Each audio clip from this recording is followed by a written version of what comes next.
கேள்வி எழுப்புவது எளிது, பதிலளிப்பதுதான் கடினம். கேள்விகளில் பல வகைகள் உள்ளன. சிலர் பரியாசத்துக்காகவும் நம்மை குற்றப்படுத்தவும் கேட்கிறார்கள். இப்படித்தான் ஒருமுறை 3 விதமான மனிதர்கள் இயேசுவிடம் கேள்வி கேட்கிறார்கள். முதலாவது, ஏரோதியர்களின் அரசியல் சார்ந்த கேள்வி. ராயனுக்கு வரி கொடுப்பது நியாயமோ அல்லவோ?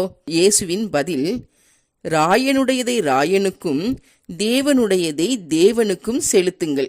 ஆம், தேவனுடைய சாயலாகிய நம்மை தேவனுக்கென்று செலுத்துவோம். இரண்டாவது கேள்வி, சதுசேயரின் நம்பிக்கை சார்ந்த கேள்வி. சதுசேயருக்கு உயிர்த்தெழுதலில் நம்பிக்கை கிடையாது. எனவே அவர்கள் கேட்கிறார்கள், ஒருத்திக்கு 7 புருஷன் இருக்கிறார்கள், அவர்கள் அனைவரும் இறந்த பிறகு அவள் அந்த 7 பேரில் யாருக்கு மனைவியாய் இருப்பாள் என்று கேட்கிறார்கள். அப்பொழுது இயேசு பதில் சொல்கிறார், உயிர்த்தெழுதலில் கொள்வனையும் கொடுப்பனையும் கிடையாது, அவர்கள் பரலோகத்தில் தேவதூதர்களைப் போல் இருப்பார்கள் என்று சொல்கிறார். ஆம், தேவன் மரித்தோருக்கு தேவனாயிராமல் ஜீவனுள்ளோருக்கு தேவனாய் இருக்கிறார்.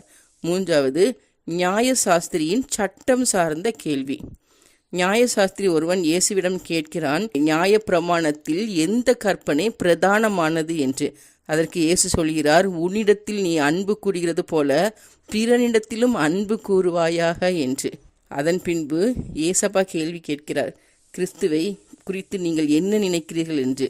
ஒருமுறை என்னை குறித்து நீங்கள் என்ன நினைக்கிறீர்கள் என்று கேட்டபொழுது பேதுரு பதில் கூறுகிறார், நீர் ஜீவனுள்ள தேவனுடைய குமாரனாகிய கிறிஸ்து என்று. ஆம், நம் வாழ்விலும் பல கேள்விகள் உண்டு. நம் வியாதியை குறித்து, எதிர்காலத்தை குறித்து பல கேள்விகள் இருக்கலாம்.